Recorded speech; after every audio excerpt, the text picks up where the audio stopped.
Okay, so welcome everyone, both online and on-site. So welcome to TCCA Knowledge Sharing.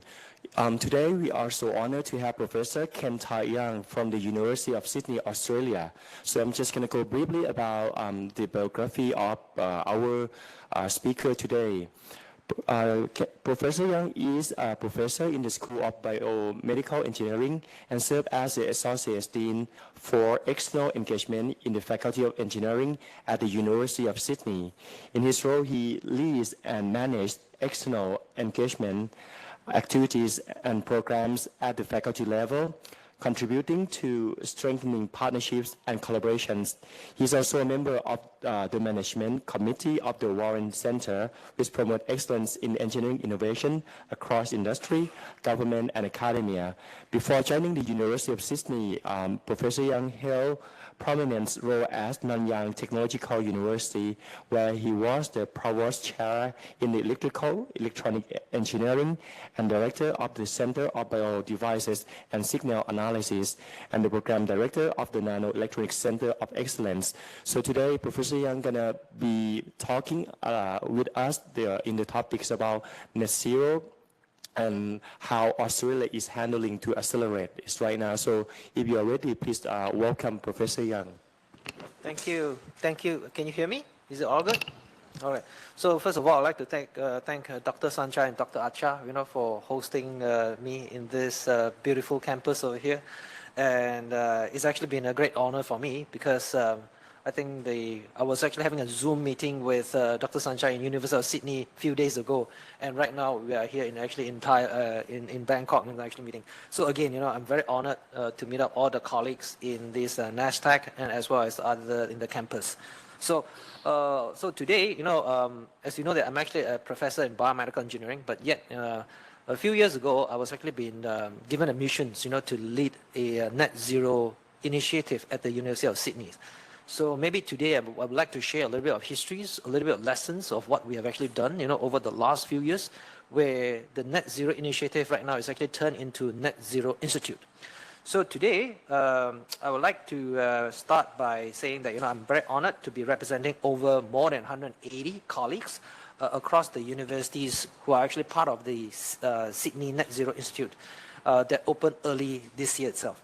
So at the heart of our institute is the Sustainable Development Goal of SDG 17, Partnership for Goals. So I'm very sure that all agree that this is actually in that spirit that we come together today to discuss the lessons that we have learned and what are actually the challenges ahead that we are actually going to face as well.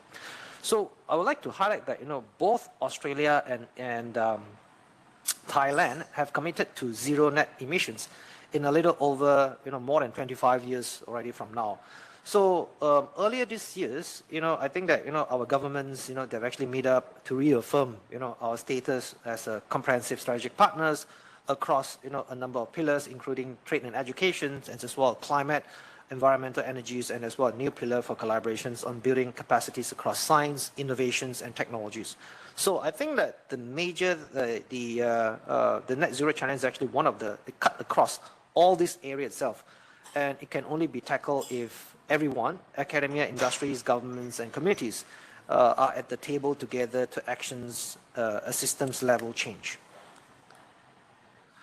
Now, so a little bit about the key international drivers, giving you a little bit about the background context, right? So over a little bit about the past 30 years around the globe, our countries have pledged to join forces. I wanted to highlight a few key milestones. The first thing is that the United Nations Framework Conventions on Climate Change, I think, was actually the first international treaty to prevent the dangerous human interference in the climate systems. And we also know that the UNFCCC has actually been somewhat controversial because of the questions about its ability to effectively drive international efforts. And another one that I would like to highlight is actually the Kyoto Protocol, built on the conventions to limit warming to 2 degrees. Or ideally 1.5 degrees beyond the pre-industrial level itself. And the Paris agreements, not to mention, have actually seen commitment over more than 200 or 220 of the world development and developing countries to this goal itself. And the task force for the climate-related financial disclosures is the disclosures for climate-related financial risk and opportunities. So in Australia, we are actually reporting is due to becoming the mandatory in January 2025, which is actually next year. For our largest companies with revenues more than $500 million, follow over the coming years by medium, smaller, and enterprise itself. So this indicates that we need to report to the governments on the carbon footprints and all the other related climate impact, to the local environments. So I think that, this actually set the foundation discussions, that we'll be having today. Now, so in addition to the Australia targets, our former Liberal governments established a 27% emissions reduction target. So basically below 2005 levels by 2030, which was subsequently stepped down to a 43% reductions target in 2022 by our current Labour governments. So this is actually underpinned by an 82% renewable electricity target itself. So this is actually very important because, it set the stage from 43% by 2030 and 82% renewable electricity targets. And that's why right now our government is actually investing a lot on clean energies ranging from wind power, turbine, and all the way to the hydrogen's gas power itself. So it shows that there are a lot of opportunities over here, for different countries to have different expertise to collaborate, ranging from nanotechnologies, making new materials, and all the way to making new combustions model itself. Now, the next slides, just want to share with you. It's actually about the Australian transitions, right? The Australia challenges for net zero transitions, to give you what we are actually facing right now. And I think that it will be quite useful, for Thailand to do a similar survey. What is actually needed for the net zero transitions, and that's what we have actually done. So for Australia transitions to net zero by 2050, faces a number of major challenges. So we have to be practical, pragmatic, and then to face the realities. So the top two key challenges are the scale and pace of the transformation required. The third is that these transitions be a responsible one of the environmental, society, and economy itself. So let me brief you a little bit about the key challenges that we are facing. The first is actually mobilizing unprecedented level of investment and developments of renewable energies. For example, electrifications, hydrogens, carbon captures, and other clean technologies across all sectors of the economy itself. So to give you a good examples, in Taiwan, all of us, we know TSMCs, which is actually the largest semiconductor chips companies. But the energy consumption they're actually using to sustain the fab lab over there, it's basically drawing the entire power from Taipei cities. So that's what I'm actually referring. So we need to do the investments in all these kind of renewable energies. The second key challenges is actually managing the significant challenges required in energy infrastructures, workforce skills, and in the land and sea use, in particular aiming for net zero and nature positive outcome itself. So how are we going to use the nature sources such as wave and other winds, to power some of this, infrastructures. Last but not the least is actually coordinating and sustaining an economic-wide transformations through aligned actions by the governments, businesses, and public. Ideally, there should be a fair distribution of cost, benefit, and inclusive dialogue with all the affected communities. For example, in Japan, we have actually spoken to some of this, the METI, Ministries of Economic, Trade, and Investments. They have already started this national hydrogens plans, and as well as the Green X transformations plan as well. So all this, they have actually created a thing called carbon credit bonds, where the government created this and subsequently to subsidize or support the SME to transform into a much greener approach of their manufacturing itself. So basically, a lot of these classical SMEs, they're actually doing really fine, good works itself, but they produce quite a lot of these carbon footprints. So the government is actually helping them to reduce the carbon footprint by supplementing them using advanced technologies, but yet preserving their own unique technologies or unique products, for a specific field itself. So I think that that's actually a good learning lessons, that we can actually adopt and study more. Maybe the next thing is that I would like to share with you is actually the Australian snapshots to give you what is actually currently available, happening as we speak. Now, at present, right, there's no comprehensive plan to guide the net zero transition in Australia. However, there are key policy drivers and incentives. So, for example, the safeguard mechanisms was established by the former Liberal government, applies of 200 of Australia's largest emitters, companies that emit over 100,000 tons of carbon dioxide every year itself. So it sets a legislated target called the baseline. So companies report their emissions as a part of their National Greenhouse and Energy Reporting Schemes, NGER itself. So I think that this is actually a good case studies, for us to understand and learn. The other one is actually the Climate Change Authorities. It's actually an independent sanctuary body established in 2011 under the Climate Change Act to give expert advice to the Australian governments on climate change. So in the middle of 2023, which is last year, the government also established the Net Zero Economy Agencies. This is actually a pretty new one. Now, authority, which has drafted 6 sectorial roadmaps for net zero transitions, which includes electricity and energies, industries, resources, the built environment, agriculture and land, and transportations.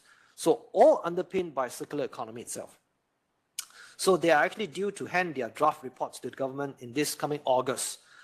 So we have contributed some of these case studies, to this draft report itself.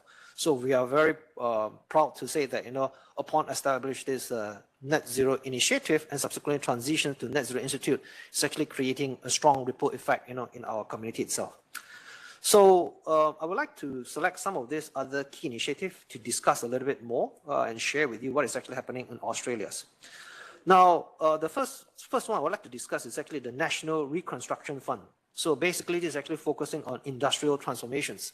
Very similar like the example that I've actually mentioned in Japan to support SMEs, right? Because a lot of SMEs, there's education gap and also, there are skill gaps as well. So how are we going to support them in transitions, in a much slower and yet effective way? Because education is actually one of the very important things, to continue, to inspire and bridge the gap, of all these sectorials of SMEs.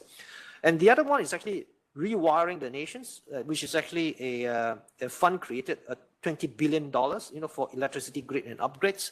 For example, Australia is actually one of the largest mining sectors, in the world.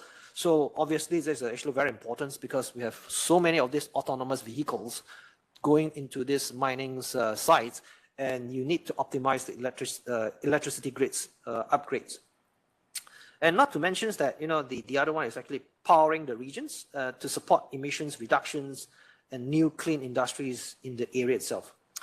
And the next one is actually the National Electric Vehicle Strategies, driving uptakes of EVs and supporting charging infrastructure itself. And I think that, this can currently, as we speak, we also collaborated with Vietnam's, and in Ho Chi Minh City itself, they are very particularly interested in this kind of national electric vehicle strategies where they're actually implementing part of it, in some of these regions in Vietnam's, because they want to reduce the motorcycles into an EV one.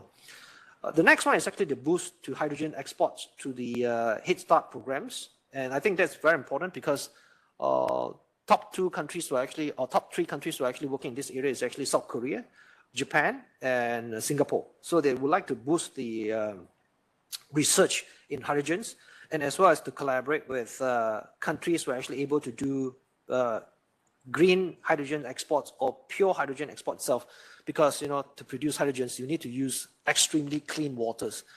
There are gray hydrogens, there are other type of hydrogens. I'm not an expert in these fields, but based on my colleagues, all this you really need to use extra purities of water itself. So any countries who are actually able to tap on these technologies will be the first, in terms of actually gaining the first cut of these benefits. And not to mention that, there are actually multiple bilaterals, the MOUs, including with Vietnam. Recently, we just signed the NZ, the Net Zero Institute. We signed a MOU with the Ho Chi Minh City's, departments. And right now we are actually exploring multiple projects, in reducing the carbon footprints, with various sectors itself. And the other one is actually about the 2024 budget included multiple incentives, including an increase to the Australian Renewable Energy Agencies, a Future Made in Australia Act, and a Nature Positive Net Zero Pledge itself. So all this is actually build up, a social, responsible environment, to educate the locals and the communities, to work towards this net zero challenges itself. Last but not the least, the current challenges of mandatory reporting for non-financial disclosures, it will actually happen in 2025 itself. So all this itself is sum up that, this is actually currently what is actually happening in Australia. I think that we are still a bit behind in terms of some of these ASEAN countries, such as Japan, South Korea's, Singapore's, and even Taiwan itself. So I think that, but the thing is that at least, all these incentive and as well as the structures available, governance structures I'm referring, and this will really help us, to quickly maneuver our path and work together with other countries, to achieve net zero's target itself. Next slides, I would like to discuss a little bit about our visions. So what happened, maybe I can give you a little bit of history. So it started in 2022, where I'm actually the co-founder of this net zero initiative together with Professor Kim Rasmussen. He's actually from the School of Civil Engineering. I'm actually from the School of Biomedical Engineering. So at that time, the universities are actually thinking about, energy-related initiative. So I think that, we coined up this term called net zero, so that it's, one, first of all, easy to remember, and two, it can actually cut across all the faculty itself. So usually when the initiative is actually built, right, it's a very silo. Usually it will only focus on technological driven initiative. So let's say engineering or data science, very technically driven. But the thing is that the vision that we actually set up is actually far much different than the very silo one. We envision that engineering is actually part of the solutions, but not the entire solutions. And that's why we would like to recruit or invite our colleagues, from across different faculties in University of Sydney to participate, ranging from behavioral science, because I think that behavioral science play a very important role, how people experience, educate them, and how they can actually be responsible. And economy also plays a very important role. That's why we recruit the economy professors, to indicating that, what kind of investment is actually needed, to achieve net zeros. What is actually the most economical way, and what if we don't? What is actually the amount that we are going to in the near futures that we need to be lost? And not to mention that other law professors, because even if you have the good technologies, but if you don't understand what is actually required to be legislated, right, to discuss with the communities, and all this itself, Professor Kim Rasmussen and I, when we envision this actually a global, a very interconnected. So a lot of times when we actually produce technologies, we only focus on whether you can actually sell it to the market. But what we are actually observing over here is that the entire ecosystem itself. So if the entire ecosystem is not going to work with you, then it's going to be very challenging for us as the humanities to achieve net zero itself. And that's why, we launched the Sydney Net Zero Institute early this year. We take a holistic system level approach involving the whole academia, industry, business, governments, and community itself. We want to educate at every level itself, and we want everyone to, and besides, I think that one thing that we actually learned over here is that this net zero initiative, at the very beginning, we created a self-identity for everyone. So where everyone feel proud when they actually engage with external parties saying that they are from NZI. And slowly, it attracted a lot of other members to join forces with us itself. So I think that, this is actually one hard lesson is that, the self-identity need to be created and also created a very positive critical mass. I think that that's actually a very important steps, to make. And we are also laser focused on accelerating the transitions with responsible solutions. So right now, currently, as we speak, the Net Zero Institute, we are focusing a lot on higher TRL rather than the lower TRL itself. So that we can actually help to push and transit them, to the commercializations world. A little bit about our missions. So our call to actions, our missions, is actually centered into 4 missions itself that acknowledge the need to act now, implementing the solutions that we already have, as well as keeping a firm eye on innovations that we need to solve the net zero transition challenges that will be upon us in the decades, or not even sooner, and needed a century ahead. So the first thing is that, we are focusing on accelerating translational and implementing the portfolio of technologies and solutions we need now. I think that, this is actually the lower hanging fruit. We need to quickly push it out because, as you know that if the technology is actually stays so long and hidden in the shelf, nothing is actually going to get done. And the second one is actually enabling frontier research innovation. And I think that I couldn't emphasize more because this will actually plan the blueprint for the next 10, 15, even 20 years, right? Through R&Ds. And the third one is actually we provide a meeting place to convene academia, industries, governments, communities to co-design solutions together. And that's what NZI is actually all about. So to give you examples, upon setting up this NZI, right now we are very happy to hear that University of Indonesia's working closely with the Ministry of Education, they are actually setting up exactly the NZI Indonesia's. So we are very happy to build up this twin sister cities relationship with them. And we can actually co-learn from each other what are actually their challenges and that they have faced. And we can actually help and support. And what are the challenges that we face in Australia where they can think that it would be easier to solve with their approach itself. So I think that forming all these kind of twin sister city models around the world, it will really help to navigate, reduce costs, and not to mention that the cultural and social responsibility and exchange of talents across this ASEAN's region itself, I think that it will actually greatly benefit, for us to achieve all this kind of the net zero targets. Last but not the least is actually equipping with the current and future workforce and through programs such as micro credentials and industry briefs itself. I just want to give you good examples. I've been working very closely with some of these farmers, in Malaysia, and a lot of them, it's very important for us to educate them. There are these technological availables that you can actually reduce the use of fertilizers, because as you know that fertilizer creates a lot of CO2s and other carbon footprint itself. So if we can actually using least amount of fertilizer, but yet able to create maximum yield of the agriculture's crops. And I think that this is actually going to help to reduce part of the burdens, for this global challenge. And not to mention that due to the current conflict between Russia and Ukraine, and they are actually the major countries actually producing fertilizers. And I think that this is actually going to help in the overall cost burden as well.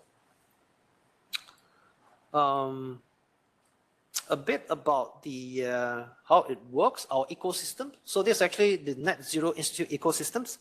So as you can see over here, we have more than 180 colleagues, across the University of Sydney's, and you can see that there are professors or colleagues who have expertise ranging from engineering, policies, behavioral science, chemistries, project management, climate science, carbon accounting, and urban planning itself. So everyone sit down together, and at the initial phase, there will be a lot of debates.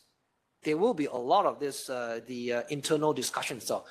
But I find that this exercise is actually very important because once you have a common consensus, the foundations, then all other colleagues will actually pull in other colleagues from their connections to create a common sense itself. And from there, each one of them can create their own pillars and provide their support itself. And this is actually going to create a strong communities, and not to mention that the pillar leads also have responsibles to educate the other junior colleagues and all the way to other the early or emerging researchers, right, to come in and tap on this platform itself and how we can actually work cross. And not to mention that this also sends a strong ripple effect. First of all, it can actually increase interdisciplinary research, and two, it can also help to apply grants in various sectors that you are not aware of. But with your support of expertise, let's say, for example, giving you a good example, I'm from engineering, but right now I'm actually working closely with the project management, and they just need support from census part, and I can just support them, and they got the grants. And then, we also work very close, and then some of this climate science can also work closely with behavioral science that they've never thought about. So there are a lot of grants in each and every of this sector itself. But the thing is that we have never tapped across just because, there's no cross-pollinations between all this kind of the area itself. So NZIs, in some way, it actually created a strong sense of communities that actually help all the colleagues to bid for grants and sustain the ecosystem together. So I feel that this is actually the biggest achievements that we actually made for NZI itself. The next slide is actually about the pillars that we have actually created.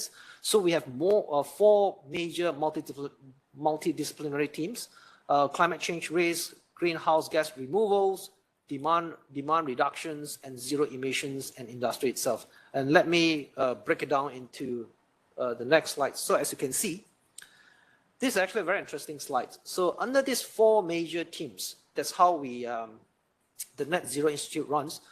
So under this four major teams itself, we have each one of those pillars, we have different groups itself, we have different research groups. For example, if you look at the first zero emissions energy and industries, we have the power fuels, renewable energies, energies hybridizations, and many more itself. So all this itself, it can actually help to laser focus on some of these projects, but yet at the same time, they can actually also having these cross collaborations with other pillars.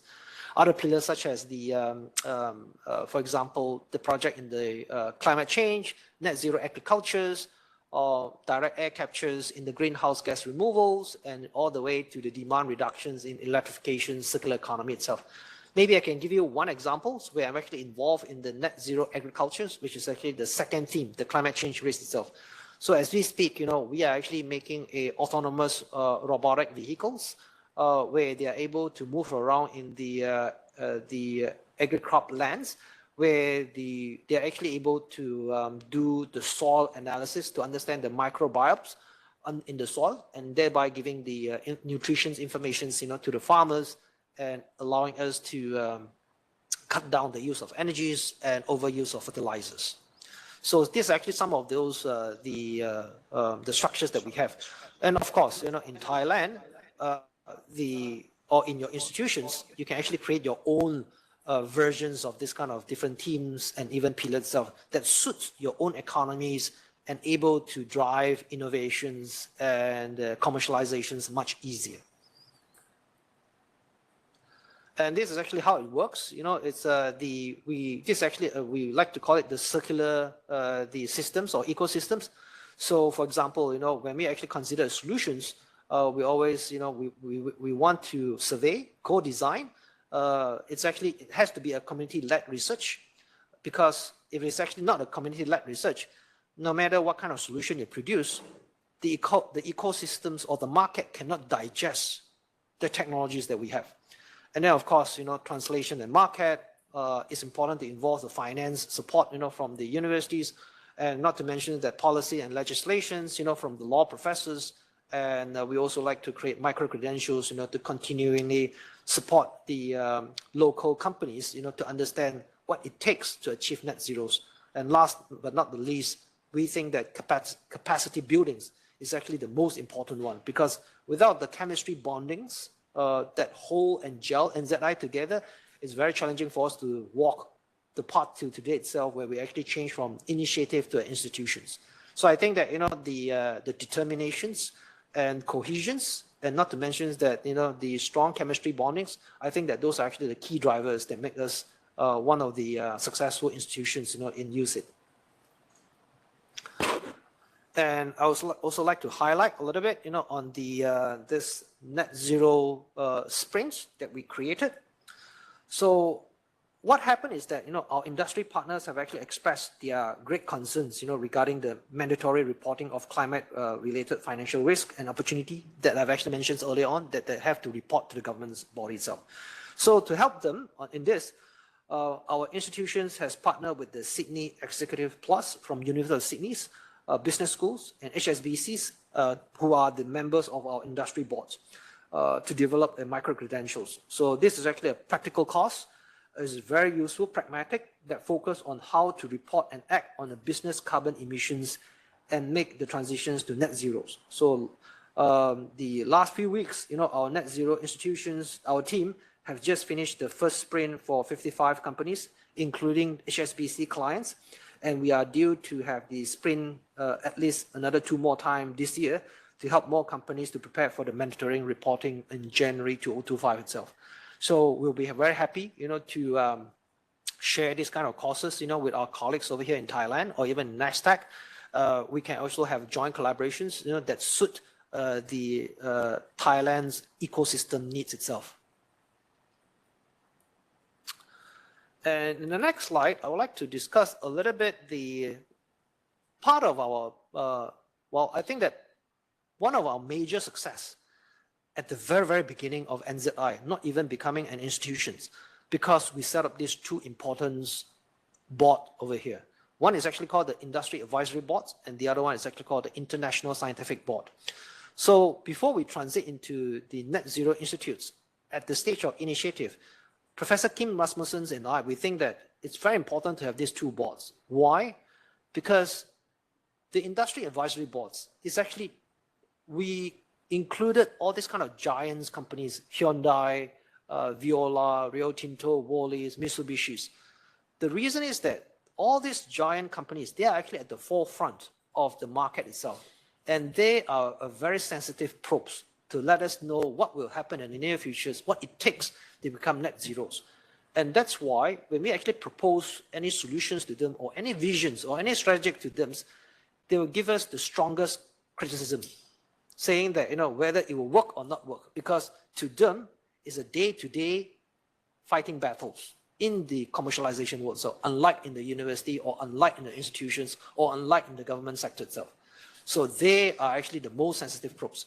And that's why we want them to serve as our board and to guide us, to criticize us, and most important of all, to educate us what is actually take for us to transit some of these decarbonization technologies to the market itself. And that's why currently it's actually chaired by Dr. Claire Anderson. She's actually the Director for Sustainability's Performance in Worley itself. And it has been working very well right now because we created a pipeline where our colleagues, the pillar leads, can actually propose strategy to them, and they will actually have interviews, survey, and questions. And finally, if they think that it's actually doable, they'll approve it. If they don't, you have to go back and then think a little bit more. So we find that, this way, because all the time, we as a scientist itself, we are quite laser focused on our own project itself.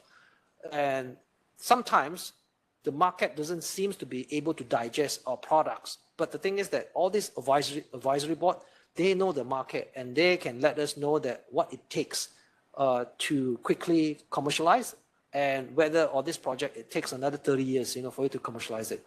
So what I'm trying to say is that it builds up a pipeline where lower hanging fruit and the medium, targets, and not to mention that, the longer goals itself to achieve the net zero.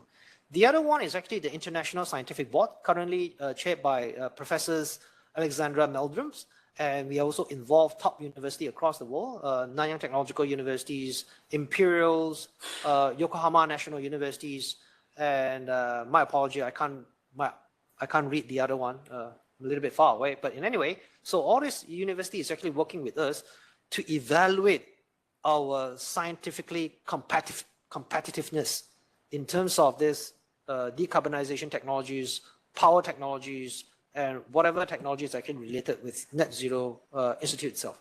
So this is actually going to give us informing us saying that, are you making the cut of competitiveness in the world in order for you to transit your technologies? Or are you just able to publish it just for the sake of publishing it, but not for commercializations? So they will coming in with a very pragmatic approach to let us know that either this is actually for publications or you're actually supporting the communities to push it forward to achieve the net zero.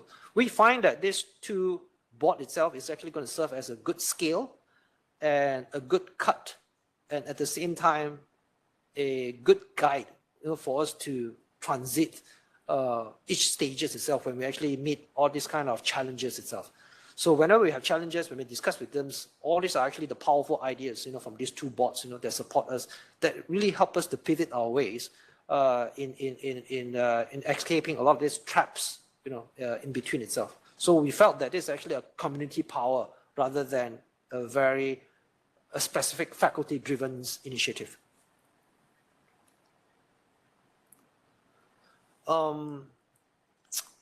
Little bit about the next slide is actually about the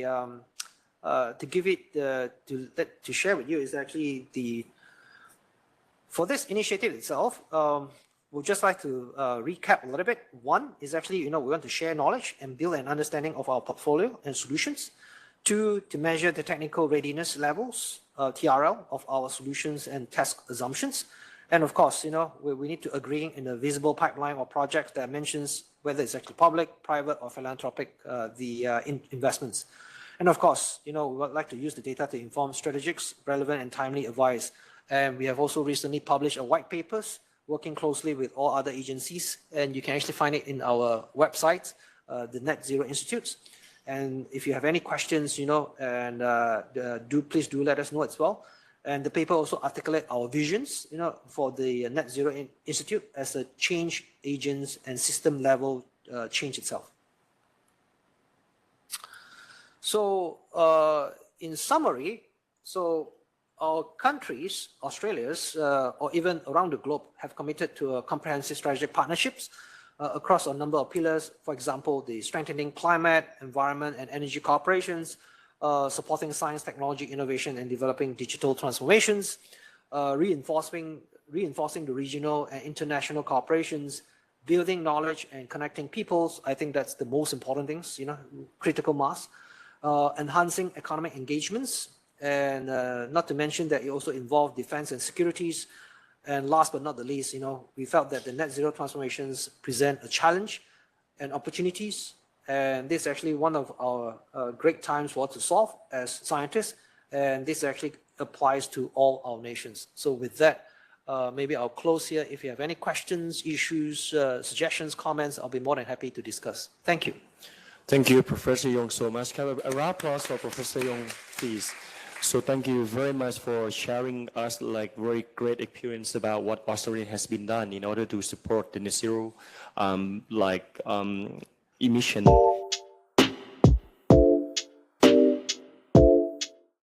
So now we have approximately 15 minutes for questions, and then in the room we're just gonna go for just only on site for discussion about possible collaboration. So for some of those who listen to the talk and feel like, hey, there would be some topics that could be discussed, we will be waiting for you here on the fourth floor, okay? So now, if you have any questions, please feel free, if you're online, you type it or you open the microphone. But now I think I'm gonna welcome some questions from the on-site first. Anyone? Dr. You have any question right now? I'm just gonna go first then. There are so many themes that you are planning to, go for making this mission complete.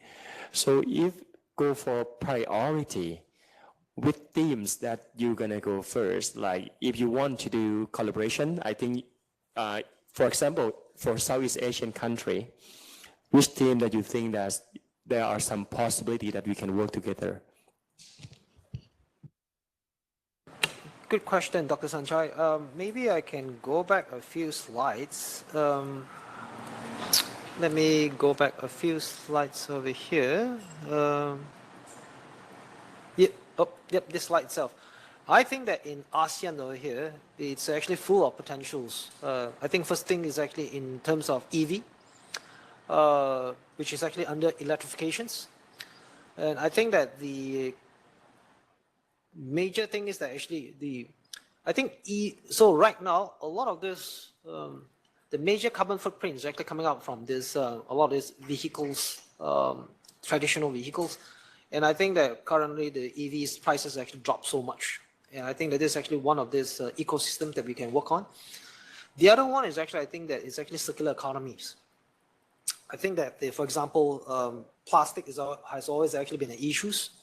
And how can we actually recycle plastics and using them to reduce carbon footprints, because currently, if you want to recycle plastic, it also created a lot of this issue as well. The other one is actually, I think my personal view is actually agricultures, because for example, Thailand, Indonesia, Malaysia, Vietnam, all these are actually major agricultures countries. And I think that, if we can actually work together and reduce the use of fertilizers, improve the what do you call the water systems, that they can actually use to reduce the heat transfers. And I think that all this will be very useful, in all these countries itself to reduce using these traditional methods. Okay, thank you so much. So if you are in the fields of, renewable energy, electrifications like EV, circular economy, and, agriculture, I think there would be some rooms, because I'm just going to go brief. Me, Dr. Supawadi, Dr. Kajonsak, just visiting university this past week. And we here today, I think, besides sharing the knowledge, we are looking for some solid, collaboration together among nanotech and also maybe with tech and the University of Sydney. So if some of you interested in this part, any questions about his talk today? Please feel free to open your microphone. I'm Supawadi, and thank you very much for sharing. Very interesting, and it's very impressive that your net zero institute now, right? From the initiative that get strong collaboration among many sectors, not only the academic but industry, and especially from the government that support your project. And you also mentioned about the international partnership, especially Vietnam, for example. Can you please share the information? How could you initiate that MOU with Vietnam or Japan? And I also want to hear your opinion about Thailand, what you look for from Thailand to collaborate with your institute. Thank you. So there's two parts of questions from you. First one is actually how we sign MOU, right, with Vietnam itself. So I think that the first thing first is that if you would like to repeat the same the experience that we have in Sydney, is that I think that it will be very important for you to create a similar initiative. You need to create a critical mass so that you create the values, right? You create the impact, you create the knowledge. So when you have the kind of knowledge, impact, and the value to provide service, I think that it's a no-brainer that that the other countries would like to speed up their net zeros. They will actually flow to you, right? Giving you a good examples, recently I just visited Bhutan. So you can see that Bhutan is actually, right now, they're actually creating a new city called Gelafu Mindfulness Cities. It's a huge project over there. But the first countries right now, they always engage is Singapore. So there's always a reason, right? Because Singapore is actually the most powerful financial hub, and they've also been very pragmatic, easy to do business, and then their law is actually, politics is very stable, and then it also creates a lot of these various kind of services, right? Ranging from finance, educations, and all the ways to talent recruitments. So what I'm trying to say is that you have to, NASDAQ need to create a critical mass, a platform, an initiative, whatever name that you want to call it, so that you can contribute and have impact within Thailand, and subsequently, you send the ripple effects across to the other country itself. So I think that the important thing is that you have to build up a strong self-identity, like I actually discussed earlier on. Without the self-identity itself, very challenging for you to one person's, to talk to, to any countries that you would like to sign MOUs.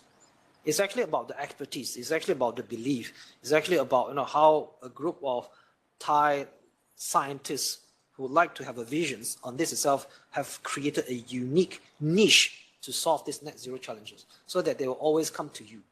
I think that there are a lot of niche areas that this Thai scientists, or NASDAQ can actually contribute it. But this is actually your homework that you need to do. Thank you, Dr. Supawdi, very much for questions and Professor Yong. Okay, so I think if you have any questions, feel free to type in the box because we're gonna proceed with the next step. We're gonna introduce. I'm gonna go with the Thai side. So tell you a little bit about nanotech and talk to you about TCCA, which is our alliance formation. And then after that, we're gonna discuss about the possibility of the collaboration and then go for a visit. So for those who are online, if you are having any questions, please feel free to drop your message. If you want to learn more about TCCA, you can stay online. But if you heard some, you see the website already, and you have some other works, it depends on you. So I'm going to start sharing a little bit just to let our Professor Yong to see about nanotech first. So I just want to make one last comment, Yes. I think that it's to form an NZI related in NASDAQ. I think consensus is actually the most important thing. You all need to find a consensus. Without consensus, very difficult to move forward. So I think that the ultimate magic solutions is consensus. Actually, that was about to be my question, but I think I'm going to ask you now because you sometimes even we scientists we work together. Sometimes it's challenging for us in the different fields, but now we are trying to expand our work to those law, business, accounting, or I'm not sure marketing. So there's going to be a lot of multi-disciplinary people working together, and everyone they are busy with their routine. With their something that they have to deliver based on their current work. So when you mention about consensus, I mean, it's really good work, but how can we make it practical? So we face the same challenge over there in Sydney as well, because all the professors, they are very busy. They need to teach, they need to do research, and they need to do admin stuff as well. So that's why I actually use the word, first of all, the consensus. I think that in any communities around the globe, there will be always people who wanted to contribute, even though no matter how busy they are. And I think that it is your job to find out those who are actually willing to contribute first. Because I feel that, like, for example, in my case itself, we started with only 10 persons in NZI, Net Zero Initiative. And that 10 persons is actually the person who want to contribute positive energies one. Slowly, when the number grows and then there's investments and other will actually come in to support and help. Either it's actually because of resources or either it's actually because of other intentions, that is fine. But I feel that critical mass will actually bond everything together because that's how the community works. Right. There's no magic solutions that people. I understand that the final question is that what's for me. But I think that the more important thing is that you're actually creating an ecosystem, what's for them, and at the same time, you achieve the mission as well. Right. So my next question, how do you see NZI grow within these 5 years? Like how people gonna expect to see from NCI in 5 years? What they're gonna, more technologies, practical use, I'm not sure. Like what do you see yourself in 5 years? I think that in 5 years' time, it's not about the technologies. It's actually about the influence.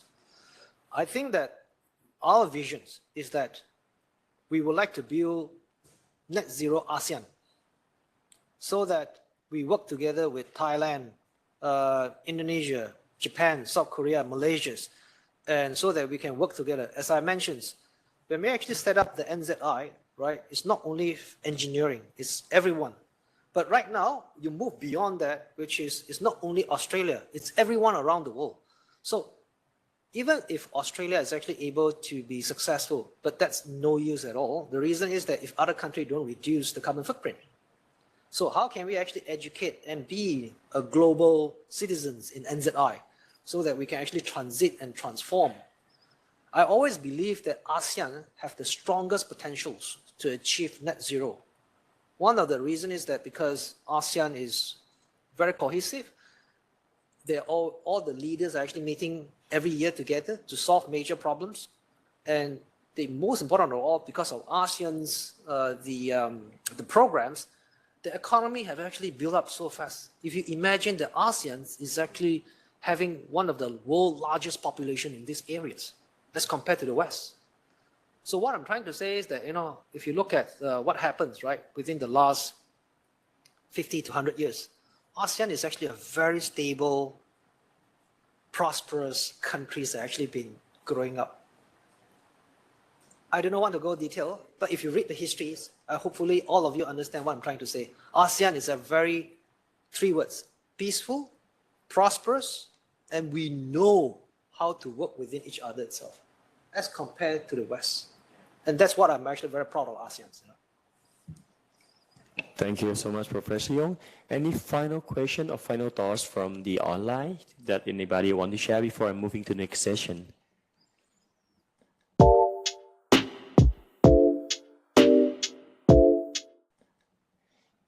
If no, so I'm gonna start sharing some of my work. I think, okay, are from, okay, so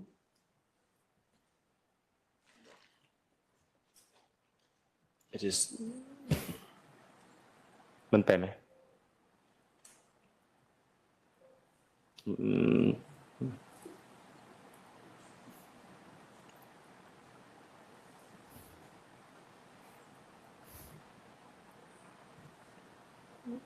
Okay, so this is just some information about quick introduction about nanotech.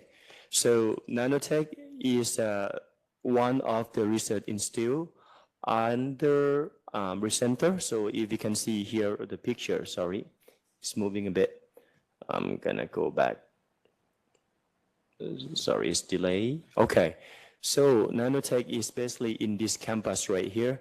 So under Thailand Science Park, so we call this one, we have 5 research centers, MTech, Biotech, NegTech, and we also have Nanotech and NTech. And basically we're living, so you are in this building right now, the tower, the innovation cluster, this building. And we are, as I mentioned, Nanotech is part of the big umbrella, NASA. I'm sorry, it's a bit delayed. So here, as you can see, from the big one, so it's NASA, National Science and Technology Development Agency. We have biotech, mostly working on biotechnology, NegTech working on electronics AI, MTech working on materials, polymers, rubber, nanotech working on nanotechnology, and NTech working mostly on renewable energy and energy storage. And so nanotech has been established for more than 20 years, and with current executive members under the leader Dr. Uracha Rattanonchai, and with our other 4 executives. So by having them leading us, Nanotech is a research organization that we want to use nanotechnology to drive industry and develop communities sustainably. And also the 3 missions, R&D and research transfer implementation, and also promoting R&D for innovative economy. And currently this is, I think this October 1st, this is the first day that we use this new structure. So there are 5 research groups. I'm not going to go for too much detail, but I'm going to say that we have nano encapsulation and bio delivery system, and we have mostly they're working a lot of extractive ingredients. As you know, Thailand, we has a lot of those herbals and stuff. So we have our own GMP here, so we can do some of those track and products to our customers. Hybrid materials and nano process research group, mostly working on some coating materials, graphene materials, and can be used for some application in solar cell. And the next one is Advanced Nano Characterization, Safety and Informatics Research Group. So they are having all the infrastructure, the machines that use for nano characterization, and so also nano safety is a really big thing that we do here in Thailand and internationally. And also they have AI, artificial intelligence team.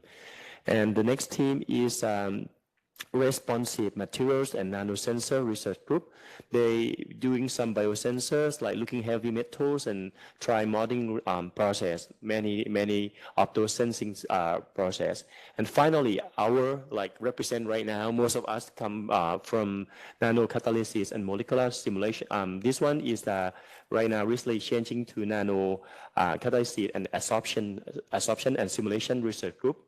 So we are working on some of environmental application and also the CCUS technology.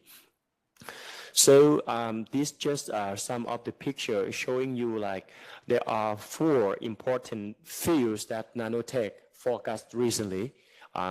Herbal extracts, as I mentioned, we use the strength of Thailand. Health tech kit, because Thailand, we have a lot of experts in our workplace that they can do a lot of sensors using for health related. Agriculture and food, as you can see that we have a really strong team here, and it's one of the strength of Thailand.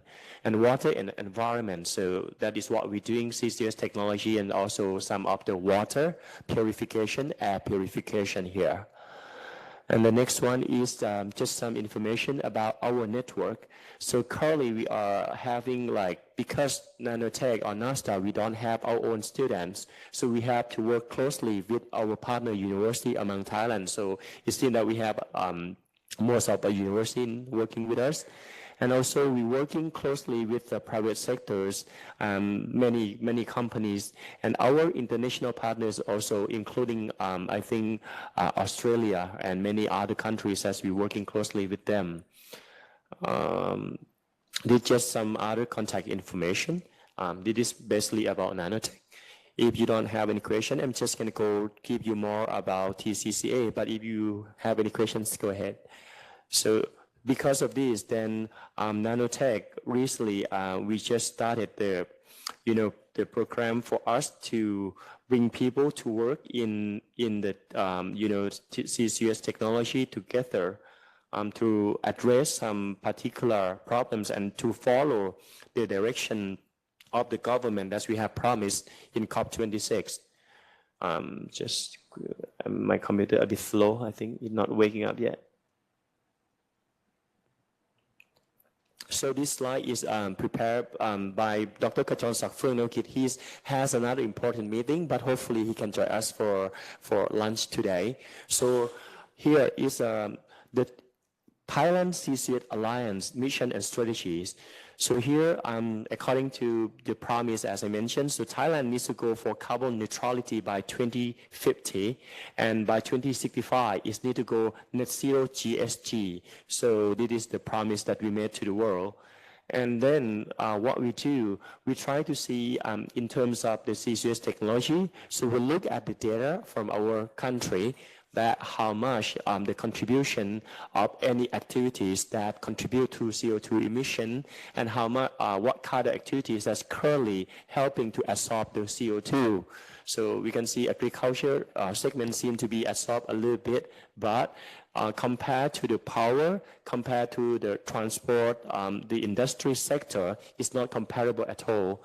So that is one of the reasons that we need to use the CCUS technology. So we start from last year by having some financial support from the funding agency. So they want us to start by doing the roadmap first. So we're doing the roadmap by starting some focus group, visiting the site, see some potentials on how we can get enough data for us. So according to the plan, from the first roadmap, this is some of the our key outputs.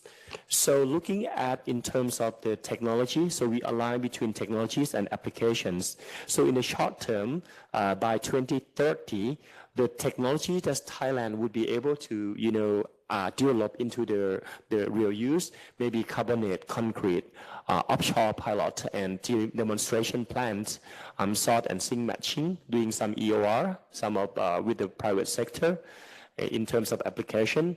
And in the long run, we're also looking for, some of the CCS and other, like for example, we have a lot of researchers working on CCU, CO2 hydrogenation, CO2 fermentation, phytotrope synthesis. So those are some of those possible technology from the roadmap that we're looking not from requirement of the country, private sectors, and looking at the expertise of our own people. And it is in terms of enable and drivers. If we want this to be happening, what kind of infrastructure, what kind of policies, what kind of activities that we have to do. So this just roughly to show you that we have to ensure that we have some driving. We have to talk to the policy making people about some incentives, those such as the laws and regulation that needs to be changed. And this one is just, and then after we have some the roadmap completed, we get another funding from another agency to build the alliance with this one of the consortium, because these past few years, Thailand tried to encourage to build like internal national consortium, and if we can go for international consortium, that would be something that is a plus. So for the TCCA, Thailand Carbon Capture, storage and utilization, using and storage. So the key part that we want to get information is we're starting from the recently government sector, and we just went to academic sector and industrial sector to meet with them, like try to find the right way that they can work together to support each other for us to achieve the goal. And here is the vision and missions of TCCA. We try to achieve the carbon neutrality through the CCS technology, and we hope that by doing so we can enhance the GDP growth of our country. So the missions we're gonna establish the collaboration across sectors. So right now, according to, so we go through so many meetings, they expect TCCA to be the bridge, to be the person who make the government understand the private sector, academic, and also industry that can come together to solve the problems that by using it at the same time. So we have the 3 years of the first phase that we're going to do this. So the first year we're going to do alliance formation, and then by having some MOU signing at the end of this year, structure shaping. So we're going to have, like right now we have some meetings, and then we see how we all like to see what is the TCA going to be look like and what are the roles.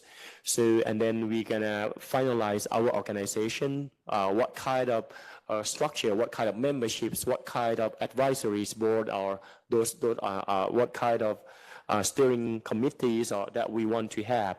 And finally, in the third year, because we're going to get the funding support only 3 years from the government. So the third year, we need to find the exit pathway for us to do. So we are looking for some investment from, I'm not sure, private sectors, or investment from international, some funding from international body for us to build this strong community in CCS technology. And these are our current partners. So as you can see, academic sector, we all the three out of 5 first, I think, working together, and also a lot of university in Thailand, and also industrial partners. The one that's released a lot of CO2 already, our partners already, and the government sector, the one who can create the policies, the one who can make some change in the law and everything. So they're also with us. So I think it's really. It's one of the very first time, I think, that we can bring these all important stakeholders to meet and share their thought together.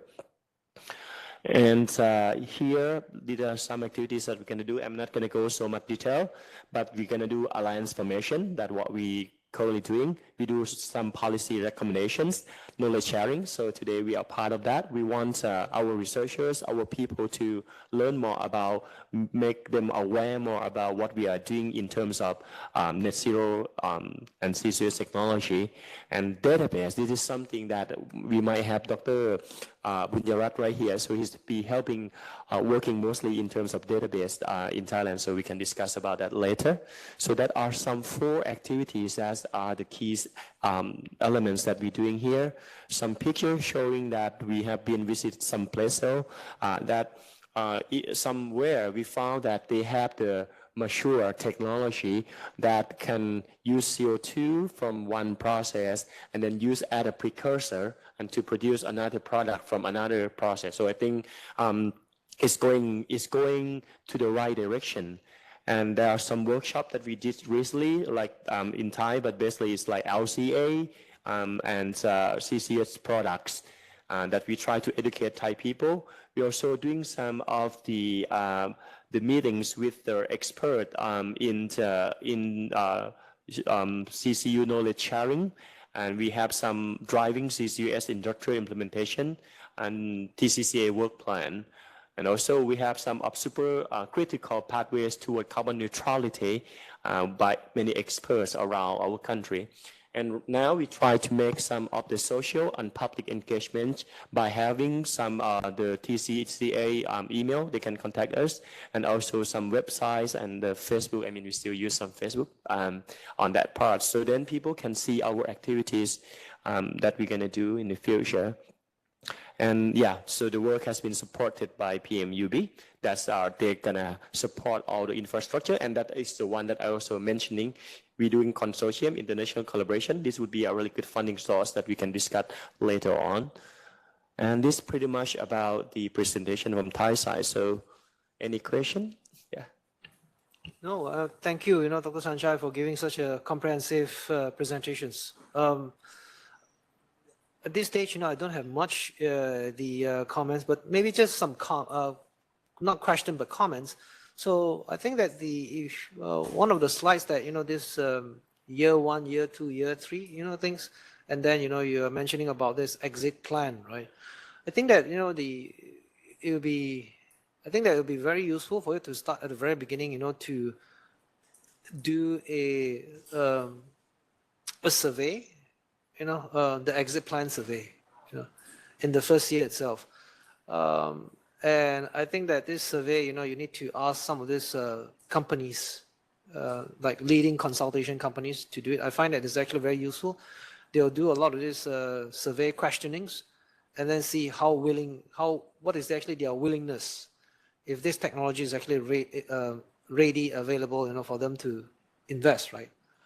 I think that I think that a lot of times the not understanding the market dynamics and shift might how should I put it? If we don't understand the dynamics of the market itself, sometimes the projections might not be as easy for us to maneuver. And then that's how I actually felt it as well. So same thing. For setting up NZI is actually all about markets. What is actually the market needs right now? So, which is the market created that's actually having a demand for net zero initiative. So same thing over here. I think that there's always a demand and supply, issues. Yes, this is a great comment. So we note that down. I think this is a very useful part on that. Okay, so I think now we're going to start some discussion over here a little bit. So we're going to start first, like introduce ourselves. So Professor Yong and Professor Morning, I think with us today. So we're going to start from you, and then we're going to go around. So anyone who are on the back, please, if you don't mind, I would like you to come in the circle a bit. We're going to talk and then introduce yourself about your expertise. Is that okay? Come to the front a bit. Is that okay? Okay. So please come forward. Maybe I can suggest that do not need to introduce that feel free just to click say your name and then follow up. I think that introducing. That's okay. Then we don't need to move around. Each one of us will take a few minutes and then 1 hour will be gone. Perfect. Then go ahead, just quickly tell about yourself. You don't need to move. So and then your expertise, and then we can get to know each other. So we start from I think I know we know Professor English, but you can start from you. Yeah. I'm Ken Tai. I'm from University of Sydney. Yeah. So happy to be here. Thank you. Professor Sydney, please. Yeah, yourself and what you do too. Then we can know just quickly about yourself. So I'm from Kentai's group. So I'm mainly doing simulation and modeling work. Okay, I'm Sanchai Kubun, a researcher here at Nanotech. I'm doing the biochar, biocoal, dry reforming, and other CCU technology. Supawati Namangrak, researcher from Nanotech, and doing on the simulation. Thank you. Yeah, and we have our the call here. He's still helping with us here, and Dr. Chalita. I'm Chalita. I'm working in the environmental nanotechnology team. So basically synthesizing the pollutant material like MOF for carbon dioxide capture. Thank you very much, Dr. Acha. My name is Acha. I'm from NECTEC, and I'm a researcher in the photonic team. So I'm doing about photonic instrument and also X-ray imaging. Thank you. And we have Dr. Bunyarat from TTCA team on the back too.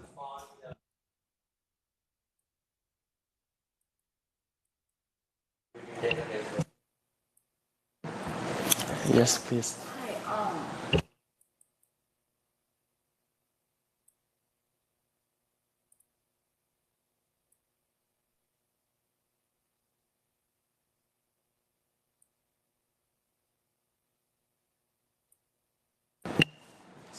Hello, my name is Kubadi.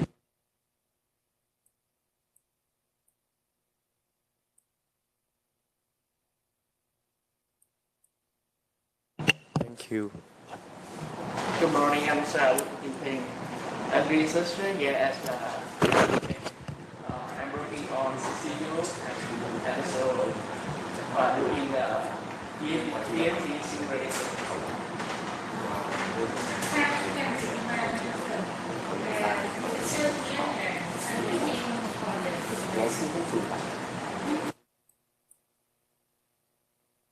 Thank you very much. So I think we're going to start because the person who in charge of us for traveling to, who are creating some initial collaboration first that we visited University of Sydney. I think Dr. Supawadi. So Professor Yong asked me a little bit to elaborate about how that project coming, and then if you can share that shortly before we discuss more about that.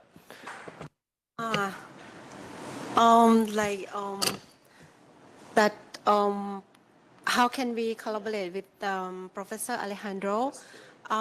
Actually, it starts from we met each other in the conference first, and then we have the common interests. And Professor Alejandro background is calculation before he moved to Sydney, doing on the engineering. And from our side, we got the grant from PMUB for the global project partnership. And then in the project partnership, they aim to initiate the collaboration with the international partner. And last year, when we got for the first year, we invite Professor Alejandro, and also CAT team also invite Professor Diana to give a talk in Nano Thailand conference that we are the host, to organize that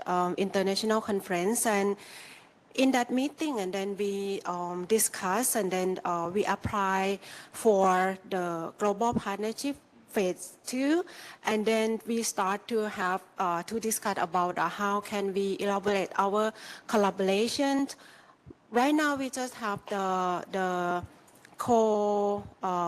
paper that published together, and we plan to send our student Vistech and Nanotech. We have the scholarship that we call the MOU NASDA Vistech scholarship, and then nanotech, such as me.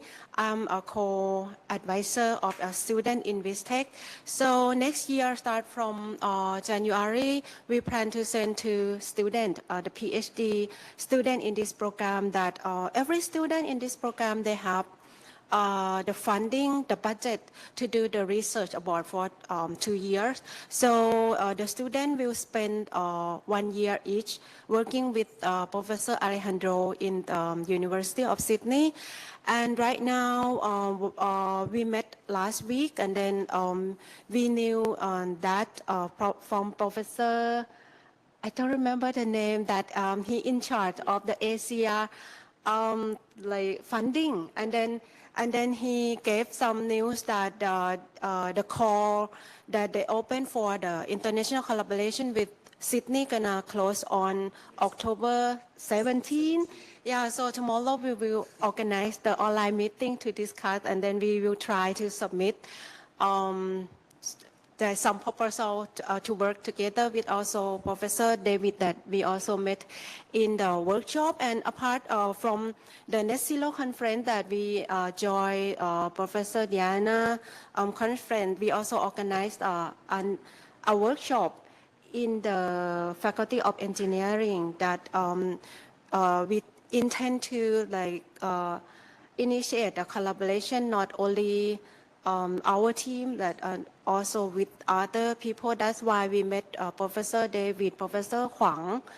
Yeah, and then we will start to discuss more about that later. Okay, thank you, Dr. Supari, very much. So there are some history on that part, and I'm going to go briefly about our last visit. So there are 2 representatives from Vistech and 3 representatives from Nanotech. So we went to University of Sydney, and there are, as Dr. Supari mentioned, there are some common topics that we share. So according to what I have learned, so there are some CCU technology that's dry reforming, hydrogenation, MOF, the CO2 direct, I think they have direct air capture there, and also some, I think for MOF they have some using some 3D printing for MOF printing, so that would be something that in terms of capture we can work together. There are some projects working on carbon as well. I think they invite a lot of international people to join too, I think from Finland and from Europeans and also USA and some potential use. So one of the things that I heard biochar is one of really big topic that many people looking forward to be using it. Any other technologies that they are seeking for some collaboration? I think the one that is very basic, common interest with nanotech, like we visit Professor Lee lab, and he doing on the carbon dioxide utilization. Yes, yes. Yeah, and also battery that. The battery as well. And you know, some of technology we see that we are in really close level, because here we are planning to build the biogas like bench scale, and I saw that the plan in the university try to set up a biogas conversion unit too. So there are some common interest between the 2 institutes. So I would say that it's possible for us to discuss not just, I mean, we can go in some detail about possible collaboration. And yeah. So. And also one of the target that they look for is the SAF, right? Oh yeah, another I think really big topic that they have some I think speaker is about SAF, sustainable aviation fuel. So I think they are looking from different resources, so biomass, CO2, and used cooking oil, and which are the key activities that we are doing here in Thailand too. We are part of the hub of catalysis biorefinery, hub of biorefinery. So any biorefinery products, we're going to be working on that too. So SAF product is also something that we have some common interest. Yeah. So I think there or anything else that anybody would like to add. Because the short term, what we're going to do, within 1 week, we have to finish the proposal for the Southeast Asian proposal with the University of Sydney first, and the long term, we're going to be looking at some global partnership that we can go through all of them. So if you have any comments, suggestions, please feel free to do so. Thank you. From my side, I think that we'll be happy, to collaborate in the areas that you mentioned, ranging from biogas and all the way to spin-off. In University of Sydney, I think that we have fully functions units that are actually supporting this kind of activities. The University of Sydney, we're also very encouraged of spin-offs. So I think that, if, to me, I think that there's actually a good platform, especially in Thailand. There are a lot of this good test bed, for spin-off ranging from agricultures and all the way to biogas and other carbon capture itself. So I think that there are a couple of ways, for collaborations. One is actually you can actually host the scholars from NASDAQ, and two, we can actually apply for all these grants that you mentioned. And not to mention that saying that, this, I'm actually all for spin-off. I feel that, if any colleagues NASDAQ over here feel that it's actually a spin-off would like to collaborate with NZI, I'm very happy to participate. So currently, my understanding is that, a lot of things are actually focused on carbon captures, right? And then to this biogas. So I think that my view is that, spin-off is good, but at the same time, I feel that you have to make sure that the product is scalable. So a lot of time I find that, a lot of spin-off, the proof of concept is excellence and everything itself, but once they move to scale up, and it's actually stuck. And then it needs more R&D support investments. And that's where a lot of startup collapse. And the other thing is that doesn't have enough of back-end support. What I'm trying to say is that, even if you're able to go through the scale-up, go through everything, and then you're able to launch the products, to the public, to the industries.